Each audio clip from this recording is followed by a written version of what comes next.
Crochette, bienvenue sur ma chaîne. On se retrouve aujourd'hui pour un deuxième podcast. Nous sommes le 30 août, j'ai tourné à peu près il y a 2 ou 3 semaines la dernière fois, donc je vais vous faire part de mon avancée, mes projets en cours, mes nouveautés, mes achats, voilà, tout ça quoi. Et donc pour commencer, je vais vous faire part des projets terminés. J'ai enfin pu terminer. Bon, je vous avais montré, c'était un projet assez facile, il était déjà bien démarré. C'est pour le Knittage 2019, il y avait un cal pour préparer le Knittage qui commence le 11 septembre. Comme je vous l'avais dit dans la première vidéo, il fallait, c'était sur le thème un Égypte avec les Weasley. Donc il fallait crocheter ou tricoter soit du lin, du coton ou quelque chose en rapport avec l'Égypte quoi. Et donc moi j'ai choisi de faire une petite momie, donc en coton. Voilà, effrayante hein. Donc c'est simple en fait, il fallait faire d'abord la tête. Une fois que la tête était faite, il en a fallu faire là le petit bandage au-dessus de la tête. Il fallait raccorder directement avec une couture au sommet du crâne avant de... Bien sûr il fallait rembourrer d'abord. Moi j'ai choisi de mettre des yeux de sécurité, j'en avais un peu comme ça en doré. Je me suis dit ça peut être pas trop mal. Oui, j'aime bien le visuel finalement. Ouais, entre le bleu et le vert, ça faisait un petit peu moins momie quoi. Et puis donc après il faut faire le corps, voilà, comme ça. Et puis attacher les bras, et puis après il faut faire plusieurs bandelettes de différentes grandeurs. Et après il faut les assembler. Donc vous voyez, moi je suis pas très douée en couture encore, hein, donc à l'arrière c'est pas très joli. Autant à l'avant ça va, j'ai réussi à faire quelque chose d'assez visuel, mais par contre à l'arrière c'est pas tout à fait ça. Après je m'en suis pas non plus trop préoccupée. J'ai choisi volontairement de pas tout coudre et puis de laisser un peu un fil parce que ça fait un peu vieux bandage, un peu momie qui a passé un certain temps dans un sarcophage. Voilà. Voilà, donc je suis plutôt contente, donc elle va me servir de déco parce que je n'ai pas trouvé... Pour l'instant, je pas... Enfin, c'est vrai que d'habitude, quand je fais quelque chose, je l'offre assez vite parce que y a des anniversaires et des choses comme ça, mais là en ce moment, il y en a plus, donc je vais le garder bien précieusement. Puis de toute façon, je l'aime bien, je vais peut-être la garder pour moi finalement. Alors, ensuite... je vous avais montré la dernière fois le châle Cali. Je suis déjà dessus depuis un bon moment, hein. C'est pas nouveau et je pense qu'il va me durer un certain temps parce qu'il est quand même relativement long. Alors je vous avais fait part de mes problèmes la dernière fois avec le modèle. J'avais fait une première fois, je trouvais qu'il y avait quelque chose qui n'allait pas, je l'ai refait entièrement. Finalement j'arrive quasiment au même résultat et bon, j'ai regardé un petit peu ce que les autres ont fait sur Ravelry et ça m'avait l'air similaire en fait à ce que moi je fais, donc je pense que j'ai bien compris le modèle. Je vois pas de toute façon comment faire autrement, c'est peut-être moi juste qui suis un peu trop maniaque et qui voulait absolument que les lignes se croisent systématiquement sur les côtés, donc enfin, de toute façon le résultat me plaît, donc maintenant je vais plus le défaire, de toute façon je pense que c'est comme ça que ça doit être. Donc j'ai bien avancé du coup malgré les quelques nœuds dans ma pelote parce que en fait j'ai pas de bobine noire pour l'instant et quand j'ai dû les faire en fait j'ai fait avec les mains et je pense que j'ai pas la meilleure des façons pour embobiner mes pelotes. Donc voilà, j'ai passé un peu de temps à faire des nœuds, ça m'aura servi de leçon, donc ça va peut-être être un de mes prochains achats. Je pense que ça peut me servir. Surtout que je vous avais montré, j'ai un écheveau aussi, je pense qu'à un moment donné, ce serait dommage d'essayer de le faire à la main, de l'embobiner à la main, de faire une pelote à la main et au final ça me fait des nœuds et tout, je serais vraiment déçue, surtout que c'est vraiment un bel écheveau. Alors, je vais vous montrer ce que ça donne. Donc pour l'instant, j'en suis là.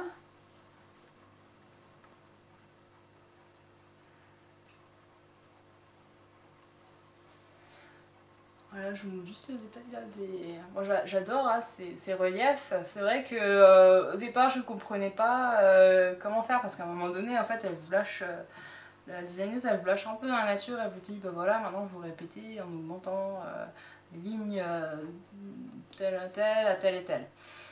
Et en fait j'ai essayé de faire la première fois avant que je défasse, j'en étais arrivée là et j'ai essayé de continuer les autres lignes et les autres rangs. Et ça me parlait vraiment pas du tout, je savais pas où est-ce qu'elle voulait en venir et le fait d'avoir refait le modèle, donc c'est vrai que ça m'a pris beaucoup de temps mais ça m'a permis aussi de le comprendre un peu mieux. Et du coup quand j'en suis arrivée au même niveau, ça a coulé de source pour moi, j'ai compris où est-ce qu'elle voulait en venir et j'ai pu... maintenant je comprends très bien en fait ce qu'il faut faire. Et du coup c'est mon projet zéro cerveau parce que c'est tout le temps la même chose et puis une fois qu'on a compris, et puis comme les rangs deviennent de plus en plus longs en plus, franchement c'est top. Donc toujours dans la laine Shippies, j'ai regardé beaucoup de podcasts et je me suis rendu compte en fait que vous êtes très très nombreux et nombreuses à utiliser cette laine pour crocheter d'ailleurs. Et d'ailleurs j'ai une petite anecdote à vous raconter. Donc en fait je vais assez régulièrement avec des copines crocheter ou tricoter, enfin pour elles tricoter, pour moi crocheter sur des terrasses en ville. Et donc j'étais avec ce projet là et ma pelote et donc j'étais en train de crocheter avec mes copines en bavardant et tout. Et puis il y a une dame qui vient me voir. Elle me dit je pourrais prendre une photo de vous en train de faire du crochet parce que ma fille elle tient une mercerie à Paris et en fait elle vend cette laine là et c'est vrai que c'est une marque qui est pas très commune en France, qui est pas souvent vendue. Je dis bah oui, pas de souci. Et en fait après j'ai réfléchi et je suis allée la voir, j'ai dit mais écoutez elle est où la mercerie de votre fille? Et elle me dit, voilà, elle est à tel endroit et tout. Et j'ai dit, mais en fait, je l'ai vue parce que c'est sans doute elle qui me l'a vendue, parce que c'est là où j'ai acheté ma laine. Voilà. Donc en fait, moi j'aime bien, quand on fait du crochet, du tricot comme ça en terrasse, j'aime bien les gens qui nous abordent. Et il y en a eu plusieurs ce jour-là qui se sont intéressés. Voilà, c'était la petite anecdote. Donc ça, c'est mon projet en cours. Donc j'ai pas d'autres projets terminés, j'ai pas d'autres projets en cours pour l'instant, mais ça va pas tarder. En tout cas en termes de projets en cours. Parce qu'en fait je suis en train d'en attaquer un autre. Mais en fait je vais d'abord vous parler de mes achats avant de vous parler de mon projet en course. Alors mes achats. En fait j'ai craqué. Je me suis abonnée à The Little Box of Crochet. Donc c'est un abonnement, je paye je crois 23,50 livres tous les mois et je reçois une box tous les 2 mois. Et donc c'est une box avec quelques petits cadeaux, avec de la laine pour faire du crochet et puis on apprend des nouvelles techniques. Donc voilà, c'est vraiment très bien présenté. Bon, vous regardez pas trop le papier parce que mes charmes vont un peu déchirés. Hein. Et donc dedans, donc vous avez un petit livre avec le projet de la box. Donc là c'est un magnifique coussin en mosaïque. Et en fait je suis vraiment trop contente parce que je connais vraiment pas cette technique. Et je me suis dit ça va être chouette parce que là je vais apprendre plein de choses quoi. Donc dans le livre c'est vraiment bien détaillé. Voilà, c'est vraiment détaillé image par image au début pour vraiment vous accompagner. Et en plus de ça, il y a des vidéos. Donc forcément tout en anglais parce que c'est une box anglaise. Après, moi personnellement, je suis pas vraiment à l'aise avec l'anglais. Et ça m'a vraiment pas dérangé. Enfin, c'est pas que ça me dérange pas, effectivement, je vais préférer en français. Ce que je veux dire, c'est que ça reste compréhensible parce que c'est vraiment très bien détaillé. Elle va doucement, les mots qu'elle utilise, ça reste des mots... elle parle pas trop vite ni quoi que ce soit, donc pour moi ça reste compréhensible on va dire. Ou du moins avec les images et le fait que ce soit bien tourné, moi ça me parle beaucoup. Et donc en fait la vidéo vous proposez une grille un peu plus petite parce que là vous imaginez que le coussin est quand même assez immense. Ça c'est la grille du coussin. Donc il y a l'avant et l'arrière de la housse. Donc du coup il y avait une grille réduite pour apprendre à crocheter pas à pas avec elle sur la vidéo selon cette grille là. Et donc je l'ai faite, je l'ai mis où, voilà. J'ai suivi son modèle et donc moi ça m'a donné ça. Voilà, donc je suis assez contente du résultat parce que au début j'avais un peu peur, je me suis dit oh là là il va y avoir tous ces fils à rentrer, je pensais qu'on changeait de couleur à chaque fois et tout, mais en fait non, pas du tout. Bon, sans trop rentrer dans les détails parce que j'ai pas prévu de faire de vidéos tuto crochet parce que je trouve qu'il y en a vraiment beaucoup déjà disponibles sur YouTube. Après, si jamais une fois ça vous intéresse, on peut toujours voir, je peux toujours m'arranger pour en faire une sur l'une ou l'autre technique qui serait pas déjà abordée dans d'autres vidéos. Ce que je voulais vous dire en fait c'est que ça se travaille en aller-retour, c'est-à-dire vous laissez la couleur bleue par exemple au début de votre rang et vous partez avec la rose une fois et vous revenez avec la rose une deuxième fois. Et en fait c'est une succession de mailles que vous laissez vides avec des mailles en l'air à la place et de mailles que vous remplissez avec le rang précédent qui était vide avec des mailles chaînettes dans le rang précédent. Vous faites des brides dans ces rangs là et dans les rangs normaux en fait c'est des mailles serrées. Et c'est ça du coup qui fait ce joli résultat. Moi j'avais les vieilles laines que j'ai récupérées, donc c'est aussi du 100% coton. Donc j'avais du bleu, du rose, je me suis dit allez hop, pour faire mon illusion ça suffira. Donc dans la box, donc mis à part ce livre, hein, il y a une jolie carte avec un super design. Et il nous offre aussi un cahier de notes avec le même design. Je trouve ça vachement chouette parce que des cahiers pour écrire, pour les annotations de crochet ou quoi, moi j'en ai toujours besoin. C'est bête parce qu'en plus je viens d'en commencer un nouveau, donc tant pis, ce sera pour une prochaine. Donc dans la boîte il y a également un crochet. Voilà. Un joli crochet, ergonomique et tout, franchement vraiment top. Bon, il ressemble beaucoup au Clover, il a la même, parce que moi je suis vraiment une adepte des crochets Clover, des crochets amour de Clover. Donc celui-là c'est un crochet 3, c'est vrai que c'est quasiment le même, il y a juste quelques différences près, mais c'est la même couleur, c'est presque la même forme, vraiment ils se ressemblent beaucoup. Bon, c'est sûr qu'il y a quand même une différence avec les crochets amour de Clover, je trouve qu'ils glissent pas aussi bien parce qu'il y a un revêtement en plus dessus. Après comme dit, c'est parce que je suis habituée au crochet de Clover, après j'ai quand même crocheté avec celui-là parce que mon crochet Clover servait à autre chose à ce moment-là. Donc vraiment c'est pas du tout gênant quoi.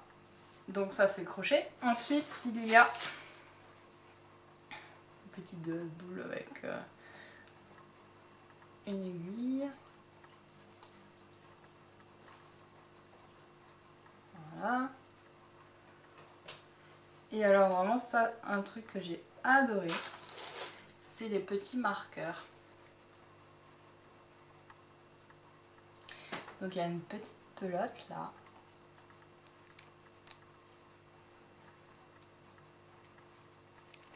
Et il y a un petite pastille, une sorte de petit macaron là, avec un petit 3. Et franchement j'adore ces marqueurs, je les trouve très très mignons. Et c'est vrai que les marqueurs, moi j'ai que des trucs en plastique assez, assez moches. Donc je suis vraiment, je les aime vraiment beaucoup et j'espère pouvoir les utiliser assez rapidement. Bah, là j'ai gardé la box au chaud, je voulais pas trop y toucher jusqu'à vous faire la vidéo. Maintenant c'est bon, là dès ce soir je pense qu'ils vont être sur le crochet. Et donc du coup vous avez toutes les laines qui sont nécessaires pour faire le coussin. Donc la marque c'est Yarn and Colors. Donc voilà, vous avez du bleu comme ça, un bleu un peu... c'est un bleu pétrole. On a un eucalyptus. Donc tout du 100% coton.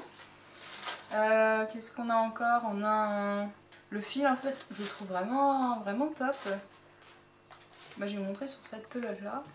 Donc là c'est limestone, comme je suis pas vraiment douée en anglais.